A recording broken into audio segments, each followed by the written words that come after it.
Hello everyone. तो last lecture में हमने पढ़ा थर्मोडायनामिक्स का फर्स्ट लेक्चर। उसके अंदर कुछ बेसिक टर्मिनोलॉजी देखी हमने, system, surrounding, boundary, intensive, extensive property, state function, path function, thermodynamics process. Thermodynamic process के अंदर adiabatic, isothermal, isochoric, isobaric, cyclic process के बारे में हमने देखा। तो जितनी भी हमारे पास थर्मोडायनामिक प्रोसेस होती है वो सारी प्रोसेसेस हम दो तरीके से कर सकते हैं। जितनी भी थर्मोडायनामिक्स प्रोसेस होती है वो सारी प्रोसेस हम दो तरीके से कर सकते हैं, एक रिवर्सिबल तरीके से और दूसरा इरिवर्सिबल तरीके से। या दोनों चीजें वर्ड से समझ में आ रही होगी कि इनका मीनिंग क्या होगा। रिवर्सिबल चीजें मतलब वो प्रोसेस जिसको हम रिवर्स कर सकते हैं, इरिवर्सिबल प्रोसेस जिसको हम रिवर्स नहीं कर सकते। लेकिन थोड़ा सा और इसको अच्छे से समझने के लिए हम इनके अंदर जाके इनकी कुछ इन्फॉर्मेशन को निकालने की कोशिश करेंगे। तो सबसे पहले मैं इन रिवर्सिबल और इरिवर्सिबल प्रोसेस में सबसे पहले मैं बात कर रहा हूँ रिवर्सिबल प्रोसेस की, कि रिवर्सिबल प्रोसेस क्या होता है। अगर रिवर्सिबल प्रोसेस समझ में आ जाएगी तो रिवर्सिबल प्रोसेस जब उसका रिवर्स वर्जन हो जाएगा। तो देखते हैं एक बार रिवर्सिबल प्रोसेस का क्या मीनिंग है। तो मैं यहाँ पे पिस्टन ले रहा हूँ, यहाँ पे मैं कंटेनर ले रहा हूँ। इस कंटेनर के अंदर एक पिस्टन लगा हुआ है, इस कंटेनर के अंदर एक ये पिस्टन लगा हुआ है, और इस कंटेनर के नीचे यहाँ पे कोई गैस पिन है। और मैंने क्या किया हुआ है, ये जो पिस्टन है, इस पिस्टन के ऊपर यहाँ पे कुछ सैंड लाके इसके ऊपर रख दी, कुछ सैंड लाके इसके ऊपर मैंने रख दी। अब क्या कर रहा हूँ, और यहाँ से क्या लग रहा है, ऊपर से कुछ फोर्स लग रहा है, प्रेशर लगेगा, नीचे से भी कुछ प्रेशर लगेगा। इसको मैं पी एक्सटर्नल बोल देता हूँ, उसको मैं पी इंटरनल बोल देता हूँ। एक इंटरनल से फोर्स लग रहा है गैस की वजह से, और एक ऊपर से किसकी वजह से लग रहा है, उस सैंड पार्टिकल की वजह से लग रहा है। अब वो क्या रहा है कि मैंने क्या किया कि अब जैसे इसके ऊपर रखा तो ये पिस्टन जो होगा, जिधर फोर्स ज्यादा होगा उसके अपोजिट डायरेक्शन में मूव करेगा। तो अगर इधर फोर्स ज्यादा है तो नीचे जाएगा, इंटरनल फोर्स ज्यादा है तो ऊपर जाएगा। तो ये कब तक ऊपर जाएगा, जब तक कि दोनों का फोर्स बराबर नहीं हो जाता। तो एक पॉइंट आ जाता है, सपोज मैं इसको इनिशियल स्टेट मान रहा हूँ, यहाँ पे इनिशियल स्टेट के अंदर इन दोनों का जो फोर्स लग रहा है वो दोनों का फोर्स बराबर लग रहा है। तो इसका इनिशियल स्टेट हमारे पास ये रहा। अब मैंने क्या किया, मैंने यहाँ से कुछ सैंड पार्टिकल्स को कुछ अमाउंट में, बहुत छोटा अमाउंट, उसको मैंने बाहर निकाल दिया। तो यहाँ से क्या होगा कि ये पिस्टन बाहर निकालने पे इनिशियल स्टेट इसका ये था, इनिशियल स्टेट में थोड़ा सा कुछ पार्टिकल बाहर निकालने से पी एक्सटर्नल क्या हो गया, थोड़ा कम, क्योंकि ऊपर वाला मास कम हो गया, मास कम होने से फोर्स इक्वल टू mg। तो m कम हो गया तो फोर्स कम हो गया, फोर्स कम हो गया तो प्रेशर कम हो गया, प्रेशर कम ऊपर का नीचे हो गया। लेकिन इंटरनल का प्रेशर तो ज्यादा था, तो इंटरनल वाला प्रेशर क्या करेगा, पिस्टन को ऊपर की तरफ मूव करने के लिए कहेगा। तो इस तरीके से हमारा ये पिस्टन ऊपर की तरफ चला गया। तो ये इसकी इनिशियल स्टेट थी, ये इनिशियल स्टेट थी। और यहाँ से कुछ पार्टिकल मैंने जब बाहर निकाले तो कुछ पार्टिकल बाहर निकालने से पिस्टन ऊपर की तरफ मुंह चला गया। कब तक ऊपर जाएगा, जब तक कि फिर वापस फोर्स बराबर नहीं हो जाता। अब हम यहाँ तो बोल रहे हैं कि पी इंटरनल ज्यादा है, तो पी इंटरनल धीरे धीरे कम होता जाएगा। क्यों, क्योंकि वॉल्यूम बढ़ रहा है। तो टेम्परेचर कॉन्स्टेंट है तो प्रेशर क्या होगा, जैसे जैसे एक्सपांड होगा तो वॉल्यूम क्या होता जाएगा, धीरे धीरे कम। वॉल्यूम बढ़ता जाएगा, वॉल्यूम बढ़ेगा तो प्रेशर क्या हो जाएगा, धीरे धीरे कम। फिर प्रेशर किसके बराबर हो जाएगा, जितना अमाउंट यहाँ पे रखा हुआ है उस फोर्स के और उस प्रेशर के इक्वल हो जाएगा। तो फिर हमारे पिस्टन रुक जाएगा। मतलब रुक गया, इसका मतलब क्या आ गया, इक्विलिब्रियम। इक्विलिब्रियम आने का मतलब ऊपर का फोर्स नीचे के फोर्स के बराबर है। तो यहाँ पे ये फर्स्ट टाइम इक्विलिब्रियम निकल के आया, यहाँ पे हमारा इक्विलिब्रियम निकल के आया। फिर क्या किया, यहाँ पे कुछ अभी भी सैंड पार्टिकल रखे हुए हैं, यहाँ पे भी अभी सैंड पार्टिकल बहुत सारा सैंड रखा हुआ है। अब मैंने क्या किया, वापस इससे कुछ पार्टिकल निकालने की कोशिश की, तो कुछ पार्टिकल फिर निकाला। तो क्या हुआ, यहाँ से ये सबसे इनिशियल स्टेट इसका ये था, फिर कुछ टाइम के बाद ये यहाँ चला गया, ठीक है। फिर थर्ड टाइम जो हुआ, ये इस पार्टिकल कुछ यहाँ तक चले, ठीक है। आई थिंक चीज समझ में आ रही होगी। तो ये सबसे पहला इनिशियल स्टेट है हमारा, ये है सबसे हमारा पहला इनिशियल स्टेट। और इनिशियल स्टेट के बाद ये हमारा फर्स्ट इक्विलिब्रियम आया, उसके बाद हमारे सेकंड इक्विलिब्रियम निकल के आया। तो ये सेकंड इक्विलिब्रियम है। तो कब ये थोड़ा सा ऊपर तरफ, पिस्टन ऊपर की तरफ मूव करेगा, क्यों करेगा, क्योंकि ऊपर वाला फोर्स कम हो गया तो नीचे वाला फोर्स उसको जब ऊपर की तरफ धक्का देगा तो पिस्टन ऊपर मूव करेगा। पिस्टन ऊपर मूव कब तक करेगा, जब तक कि इक्विलिब्रियम नहीं आ जाता। तो ये सेकंड इक्विलिब्रियम निकल के आया। इस तरीके से क्या रहे हैं, धीरे धीरे सारी जो भी सैंड पार्टिकल्स है उसको हम धीरे धीरे बाहर निकाल रहे हैं। और हमें एक्चुअली पूरा सैंड पार्टिकल बाहर निकालना है। तो हमारा जो ओवरऑल लास्ट स्टेज होगी वो क्या होगी, इनिशियल स्टेट। ये हमारी इनिशियल स्टेट होगी, ये हमारी इनिशियल स्टेट होगी, और ये हमारी फाइनल स्टेट होगी। तो इनिशियल स्टेट और फाइनल स्टेट के अंदर हम क्या कर रहे हैं, काफी धीरे धीरे चेंजेस कर रहे हैं। थोड़ा सा चेंज हमने यहाँ पे किया, फिर यहाँ पे चेंज किया, और जब जब भी चेंज कर रहे हैं तब तब इक्विलिब्रियम आ रहा है। तो हम बोल सकते हैं कि इनिशियल से फाइनल स्टेट में जाने के लिए, इनिशियल से फाइनल स्टेट में जाने के अंदर बहुत सी बार इक्विलिब्रियम आया। जैसे जैसे हम पार्टिकल्स को निकालते गए वैसे वैसे क्या आता गया, इक्विलिब्रियम आता गया। तो इनिशियल और फाइनल स्टेट के बीच में रिवर्सिबल प्रोसेस के अंदर क्या होता है कि बहुत बार इक्विलिब्रियम आता है, और काफी स्लो प्रोसेस है। क्यों? क्योंकि हम छोटे छोटे यहाँ पे चेंजेस करते हैं। तो एक तरीके से देख लेते हैं, process which occurs very slowly. यहाँ पे जो प्रोसेस होती है वो काफी धीरे धीरे होती है, क्योंकि हम धीरे धीरे जो होता है उस पिस्टन को ऊपर की तरफ मूव करते हैं। लेकिन होता क्या है कि अगर सपोज जो मैंने यहाँ से पार्टिकल निकाला था, उस पार्टिकल को मैं वापस रख दूंगा, तो फिर से क्या होगा, वो पिस्टन नीचे की तरफ जाएगा, मतलब वो जहाँ पे था वापस उस स्टेट में पहुंच जाएगा। तो वो प्रोसेस रिवर्स हो गया। रिवर्स हो गया तो उस वजह से उसका नाम क्या दिया, रिवर्सिबल प्रोसेस। लेकिन अगर हम बहुत ज्यादा चेंज कर देंगे तो वो रिवर्स नहीं हो पाएगा। ड्राइविंग फोर्स का मीनिंग क्या है? ड्राइविंग फोर्स अंदर वाले प्रेशर को बोलते हैं, ऑपोजिट फोर्स ऊपर वाले प्रेशर को बोलते हैं। सिंपल है। ड्राइविंग फोर्स मतलब वो फोर्स जो इसको ऊपर की तरफ धकेल रहा है, और ऑपोजिट फोर्स जो इसको नीचे की तरफ लेके जाएगा। तो अगर ड्राइविंग फोर्स ग्रेटर देन हो जाएगा ऑपोजिट फोर्स के, मतलब पी इंटरनल ज्यादा हो गया, पी एक्सटर्नल के, तो ऊपर की तरफ जाएगा। And when increasing the opposite force, उसी टाइम पे अगर हम इस ऑपोजिट फोर्स को इंक्रीज कर देंगे तो वापस क्या आ जाएगा, नीचे की तरफ आ जाएगा। मतलब वो प्रोसेस क्या हो जाएगी, रिवर्स। अगर वो प्रोसेस रिवर्स हो जाएगी तो रिवर्सिबल प्रोसेस है। Reversible process is considered to proceed from initial to final state through infinite series of infinite small stages. मतलब यहाँ से यहाँ जाने के अंदर बहुत सारी स्टेज आएगी, इनफाइनाइट स्टेज आएगी, क्योंकि हम छोटे छोटे चेंजेस कर रहे हैं, काफी छोटे छोटे changes. And at every stage, और हर एक स्टेज के अंदर, जैसे इस स्टेज में, इस स्टेज के अंदर, हर स्टेज के अंदर it is virtually state of equilibrium. Her stage के अंदर क्या आएगा, इक्विलिब्रियम आएगा। और कितनी स्टेज होगी बीच में, इनफाइनाइट स्टेज होगी। तो हम बोल सकते हैं कि जो रिवर्सिबल प्रोसेस होती है उसको करने में हमें इनफाइनाइट टाइम भी लगता है, और एक तरीके से इनके अंदर इनिशियल से फाइनल स्टेट के बीच में जो इक्विलिब्रियम आते हैं वो इनफाइनाइट टाइम से निकल के आते हैं। Reversible process an ideal process, एक तरीके से आइडियल प्रोसेस है, लेकिन हम जनरली इसी को बारे में पढ़ते हैं, और जो इसको हम रियल प्रैक्टिस में यूज नहीं करते। रियल प्रैक्टिस में हम यूज करते हैं इरिवर्सिबल प्रोसेस को। तो रिवर्सिबल प्रोसेस का सिंपल क्या मीनिंग है? सिंपल से तुम्हें समझना है कि वो जो काफी स्लो प्रोसेस होती है, जिसके अंदर इनिशियल से फाइनल स्टेट के जाने के अंदर हम बहुत छोटे छोटे चेंजेस करके उसको फाइनल स्टेट तक लेके जाते हैं, और हर स्टेज के अंदर इक्विलिब्रियम उसका निकल के आता है। तो आई थिंक यहाँ पे तुम्हें चीजें क्लियर होगी कि एक्चुअल में रिवर्सिबल प्रोसेस क्या होती है, और रिवर्सिबल प्रोसेस के अंदर किस तरीके से चेंजेस होते हैं। तो अगर चीज समझ में आ गई हो तो जल्दी से स्क्रीनशॉट ले लोगे या फिर नोट डाउन कर लोगे।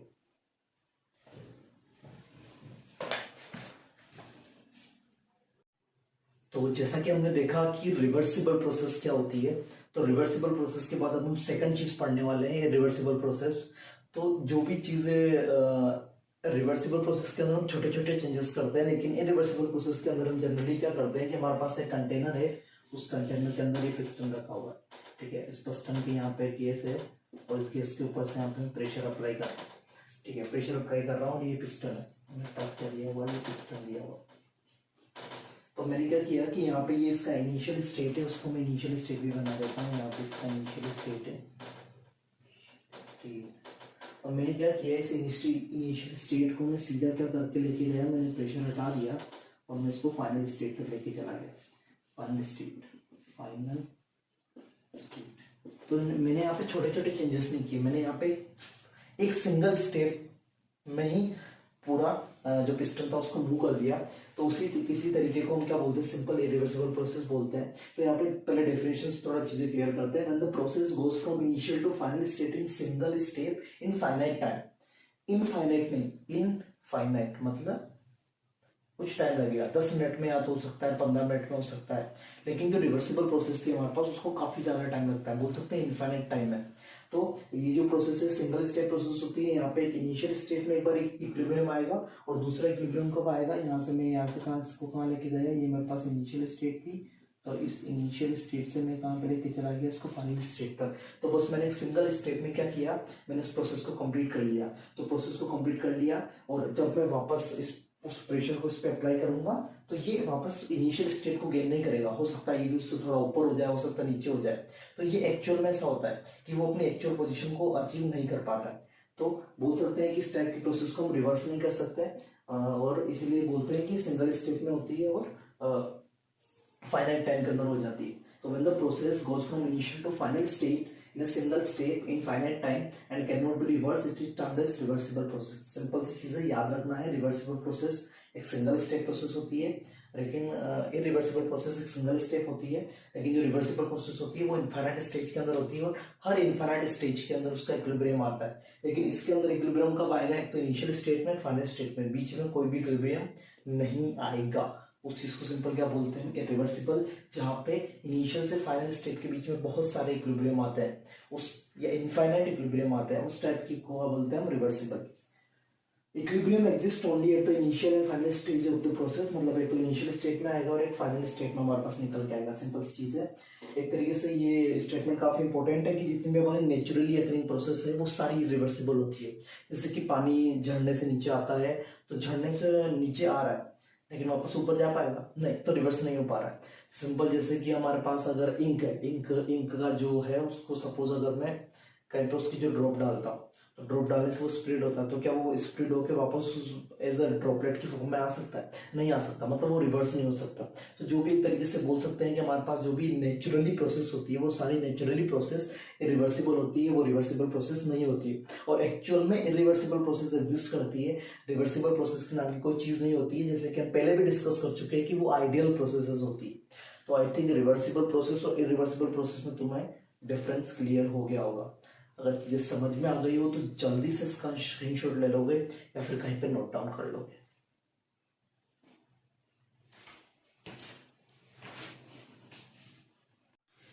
तो सारी बेसिक टर्मिनोलॉजी को पढ़ने के बाद अब थर्मोडायनेमिक्स के सबसे मेन कॉन्सेप्ट पे चलते हैं और जहां से क्वेश्चंस बनते हैं अब उनकी बात शुरू करते हैं।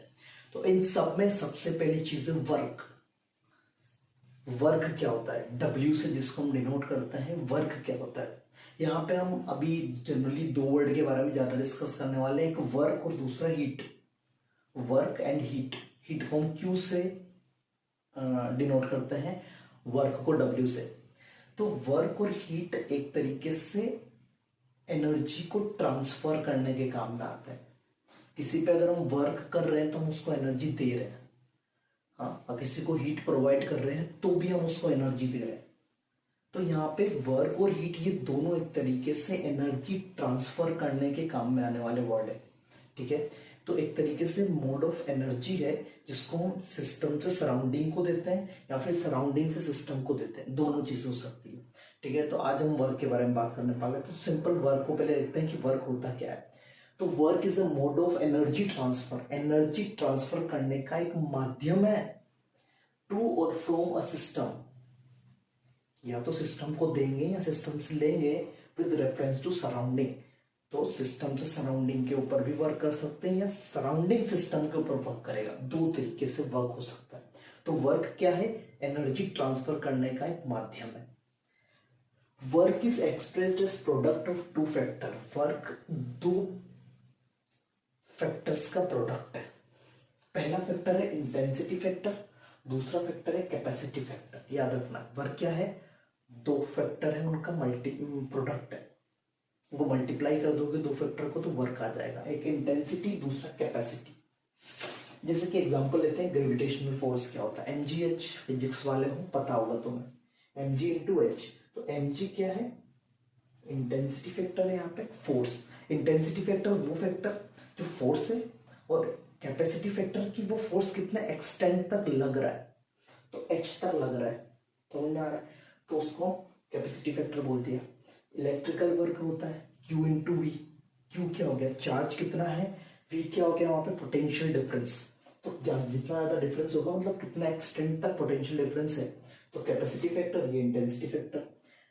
इन दोनों से हमारा जनरली कोई काम पड़ने वाला नहीं है थर्मोडायनामिक्स। सबसे इंपॉर्टेंट चीज मैकेनिकल वर्क या प्रेशर वॉल्यूम वर्क।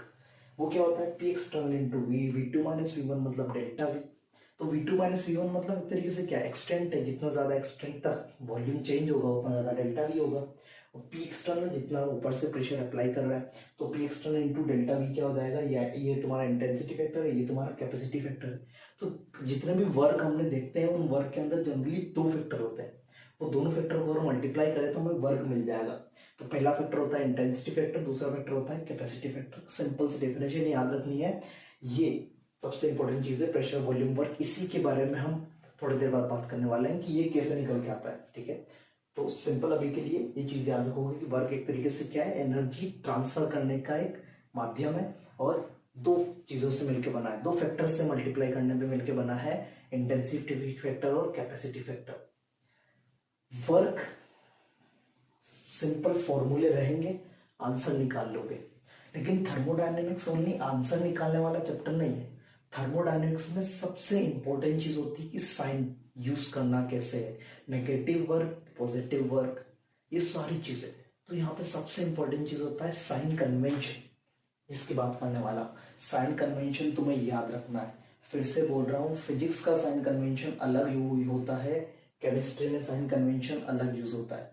केमिस्ट्री वाले लोग एक मॉलिक्यूल की तरह चीजों को ऑब्जर्व करते हैं, फिजिक्स वाले लोग एक बल्क लेवल पे चीजों ऑब्जर्व करते हैं। एक तरीके से बोल सकते हो कि जो केमिस्ट्री वाले लोग हैं वो इस सिस्टम के अंदर बैठ के ऑब्जर्व कर रहे होते हैं और फिजिक्स वाले इस सिस्टम से बाहर बैठ के ऑब्जर्व कर रहे होते हैं। तो हम केमिस्ट्री वाले हैं तो हम केमिस्ट्री की बात यहाँ पे करेंगे। तो साइन कन्वेंशन की बात करें तो यहाँ पे सिस्टम है हमारा, सिस्टम पे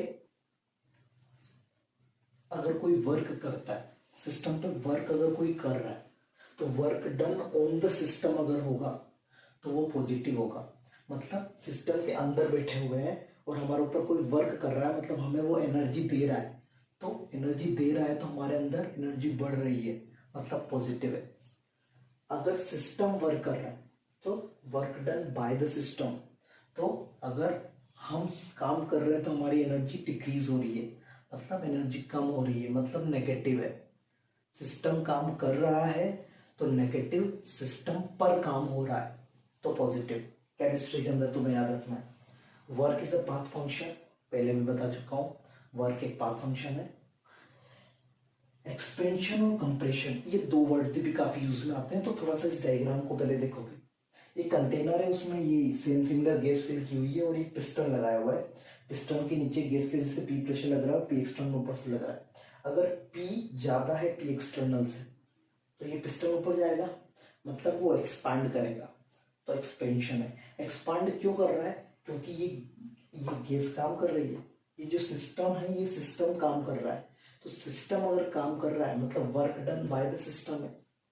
वर्क डन सिस्टम कब काम करेगा? जब एक्सपेंशन होगा, जब ऊपर जाएगा पिस्टन, ऊपर जाएगा तो एक्सपेंड करेगा, एक्सपेंड करेगा तो नेगेटिव आएगा। तो एक्सपेंशन में नेगेटिव वर्क, मतलब कभी भी अगर एक्सपेंशन लिखा है तो वर्क हमेशा वहां पे क्या होगा? नेगेटिव, मतलब work done by the system होगा। कंप्रेशन हो गया, इसका मतलब क्या? ऊपर से काम हो रहा है, मतलब ऊपर से फोर्स ज्यादा लग रहा है, फोर्स ज्यादा लग रहा है तो ये काम कर रहा है, ये काम नहीं कर रहा है। अगर इधर से काम हो रहा है तो सिस्टम पर काम हो रहा है, और सिस्टम पर काम हो रहा है तो कंप्रेशन मतलब होगा पॉजिटिव। तो एक्सपेंशन वर्ड कहीं पे भी यूज आता है मतलब वर्क को नेगेटिव यूज लेना है, और कंप्रेशन आता है तो वर्क को पॉजिटिव लेना है। नेगेटिव मतलब work done by the system, positive मतलब work done on the system. खुद को सिस्टम मानो, खुद के ऊपर वर्क हो रहा है तो पॉजिटिव है, खुद वर्क कर रहे हो तो नेगेटिव है। तो ये साइन कन्वेंशन तुम्हें याद रखने हैं, काफी ज्यादा इंपॉर्टेंट चीज है। तो जल्दी से इसका स्क्रीनशॉट ले लोगे या फिर इसको कहीं पे नोट डाउन कर लोगे। Thank you.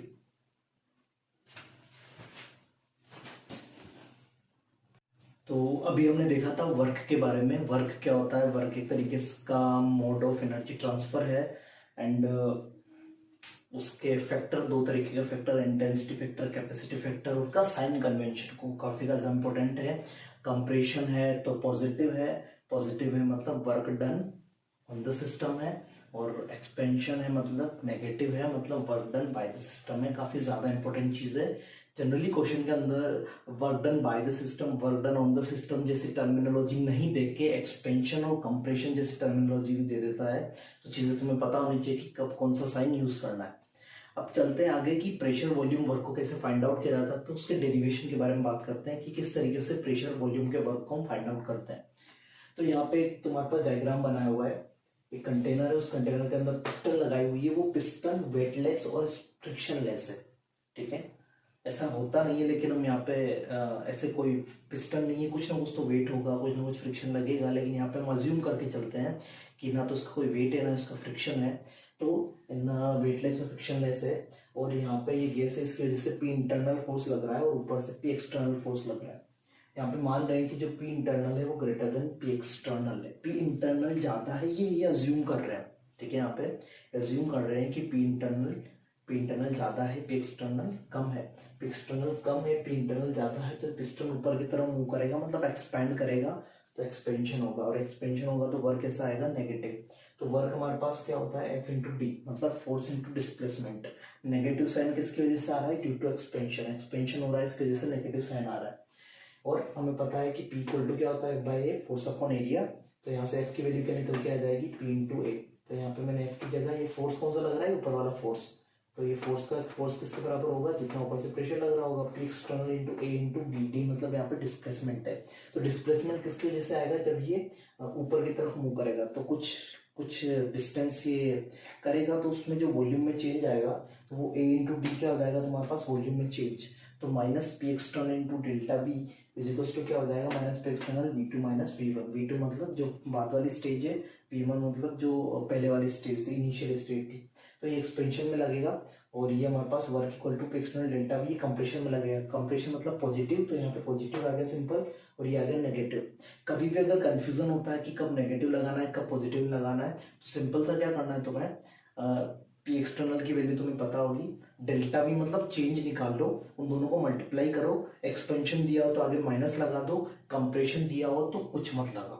सिंपल सी चीज है, एक्सपेंशन दिया है तो उस वर्क के अंदर सामने हमेशा नेगेटिव साइन आएगा, और कंप्रेशन दिया है तो हमेशा पॉजिटिव साइन आएगा, और कुछ दिमाग नहीं लगाना है, सिंपल सी चीज है। तो उसको समझने के लिए मैंने एक सिंपल सा एक एग्जांपल दिया हुआ, तो उसको देखते हैं। लिखा हुआ है gas expands by 0.5 litre against a constant pressure of 1 ATM. एक कांस्टेंट प्रेशर लग रहा है, और क्या कर रही है, गैस एक्सपेंड कर रही है, मतलब नेगेटिव वर्क होगा, ये चीज समझ में आ रही है। 0.5 litre against a constant pressure of 1 ATM, calculate the work done in joule and calorie. Calorie और जूल में वर्क डन को कैलकुलेट करना है। तो देखते हैं कैसे करेंगे, कैसे करोगे ये चीज। तो यहाँ पे देखते हैं थोड़ी सी चीज, work done. Work done is equal to क्या होगा, करना चाहोगे तो जल्दी से नोट डाउन करोगे क्वेश्चन, और खुद सॉल्व करने की कोशिश करोगे, वापस आके सॉल्यूशन चेक करोगे, फिर जाओ। तो देखते हैं कि किस तरीके से करना। वर्क इज इक्वल टू क्या आ जाएगा तुम्हारे पास, P external into delta V. अब कितना, 0.5 लीटर एक्सपेंड किया, मतलब डेल्टा वी की वैल्यू क्या दी हुई है, डेल्टा वी दिया हुआ है 0.5 लीटर, और तुम्हारे पास प्रेशर कितना दिया हुआ है, पी एक्सटर्नल दिया हुआ है 1 एटीएम, है ना।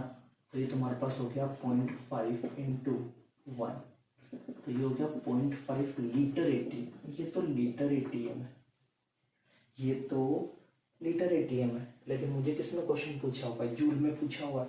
जूल में पूछा हुआ है, तो वर्क लीटर एटीएम और जूल में डिफरेंस पता है, लीटर एटीएम और जूल में डिफरेंस पता है, नहीं पता। तो आपसे याद रखोगे कि 1 litre ATM is equal to 101 joule. नया कन्वर्जन ऐड हो गया, 1 लीटर एटीएम में अप्रोक्स 101 जूल होता है। तो सिंपल अगर इसको वर्क डन को निकालना है, तो किसके बराबर हो जाएगा, 0.5 इंटू 101 जूल। चीज क्लियर है, ये जूल में निकल गया। फिर कैलोरी में निकालना है, तो कैसे निकालोगे कैलोरी में, तो work done in joule, work done in calorie निकालना है। तो जूल की वैल्यू पता है, कैलोरी में निकालना है। एक कैलोरी में कितना जूल, 4.2। तो मुझे पता है कि 1 कैलोरी इज इक्वल टू कितना होता है, 4.2 जूल होता है। तो ये कितना हो जाएगा, 0.5 इंटू 101 डिवाइडेड बाय 4.2 कैलोरी। तुम्हारा कैलोरी वाला आ गया, ये तुम्हारा जूल वाला आ गया। तो काफी सिंपल सी चीज है, ये कन्वर्जन तुम्हें याद रखना है। तो यहाँ पे अगर एक्सपेंशन था, तो वर्क क्या आ जाएगा, नेगेटिव एंड नेगेटिव, यहाँ पे भी नेगेटिव लगा। सभी जगह नेगेटिव आएगा। चीज समझ में आ रही है? तो नेगेटिव लगा दिया, नेगेटिव लगा दिया। पहले वैल्यू कैलकुलेट कर लो, फिर एक्सपेंशन दिया है तो नेगेटिव लगा दो, कंप्रेशन दिया है तो पॉजिटिव लगा दो। सिंपल सी चीज़ है, काफ़ी ज़्यादा सिंपल सी चीज़ है।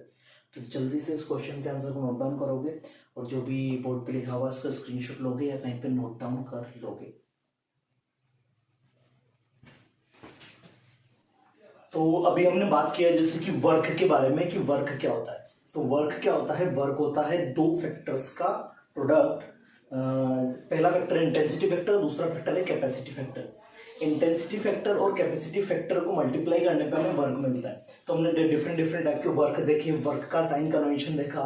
साइन कन्वेंशन के लिए अगर सिस्टम पे वर्क हो रहा होगा तो पॉजिटिव होगा, सिस्टम वर्क कर रहा होगा तो नेगेटिव होगा। एक्सपेंशन होगा तो इसका मतलब सिस्टम खुद वर्क कर रहा है, और सिस्टम वर्क कर रहा है तो एक्सपेंशन के केस में नेगेटिव होगा और कंप्रेशन के केस में पॉजिटिव होगा।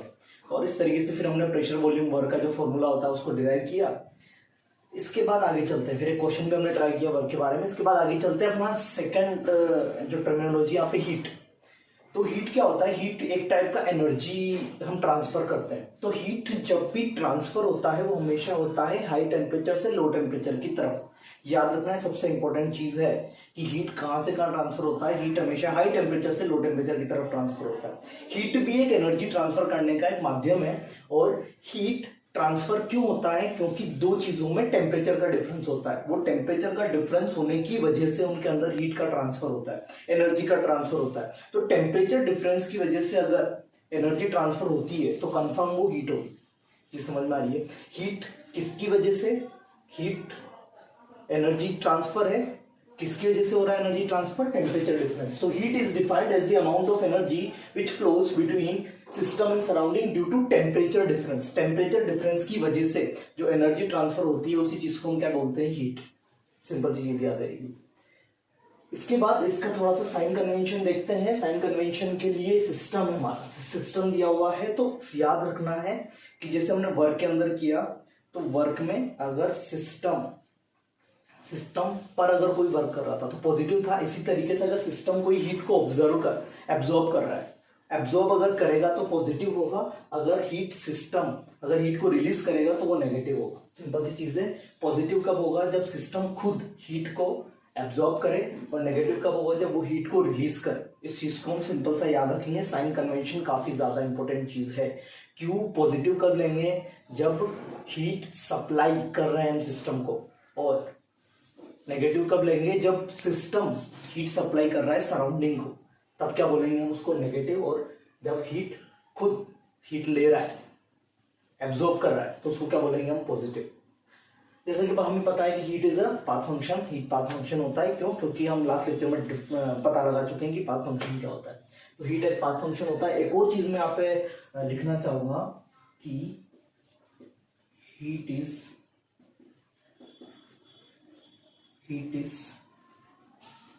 always transferred from high temperature to low temperature। High temperature से लो टेम्परेचर की तरफ ही हीट हमेशा ट्रांसफर होगी। याद रखना है। हाँ, टेम्परेचर डिफरेंस हो रहा है तो टेम्परेचर डिफरेंस में भी कहां से कहां फ्लो होगी? जिसका टेम्परेचर ज्यादा होगा उससे जिधर कम टेम्परेचर होगा उधर हीट की सप्लाई होगी। हमने सबसे पहले वर्क के बारे में पढ़ा, फिर हमने हीट के बारे में पढ़ा। यहाँ पे हमारा सबसे इंपॉर्टेंट चीज है इनके फॉर्मूलाज और इनका साइन कन्वेंशन। साइन कन्वेंशन फॉर्मूले से भी ज्यादा इंपॉर्टेंट है। तो साइन कन्वेंशन को अच्छे से चीज समझना है। अब डिफरेंस देखते हैं कि हीट और वर्क में डिफरेंस क्या। सबसे पहले हमने वर्क पढ़ा, वर्क पढ़ने के बाद हमने हीट पढ़ा। अब दोनों में डिफरेंस देखते हैं। तो सबसे पहला डिफरेंस है कि अगर एनर्जी ट्रांसफर हो रहा है ड्यू टू टेम्परेचर डिफरेंस, तो जब भी टेम्परेचर डिफरेंस की वजह से होगा वो हमेशा हीट होगा। बाकी जितने भी ट्रांसफर होंगे एनर्जी के वो सारे वर्क होंगे। याद रखना है, अगर टेम्परेचर डिफरेंस की वजह से होता है तो वो हीट होता है। बाकी सारे form of energy, transfer form of energy क्या होंगे? वर्क। हीट जब हम देते हैं तो मॉलिक्यूल्स की रेंडमनेस बढ़ जाती है। तो हीट एक रेंडम फॉर्म ऑफ एनर्जी है। लेकिन सपोज अगर हम वर्क करते हैं तो वर्क करने के से क्या होता है? मॉलिक्यूल एक पर्टिकुलर डायरेक्शन में जाते हैं, मतलब वो ऑर्गेनाइज हो जाते हैं, वर्क कर रहे हैं। सपोज यहाँ पे कोई पिस्टन लगा हुआ, मैं उसके ऊपर इस तरीके से पुश कर रहा हूँ, फोर्स लगा रहा हूँ, फोर्स इंटू डिस्प्लेसमेंट वर्क हो गया।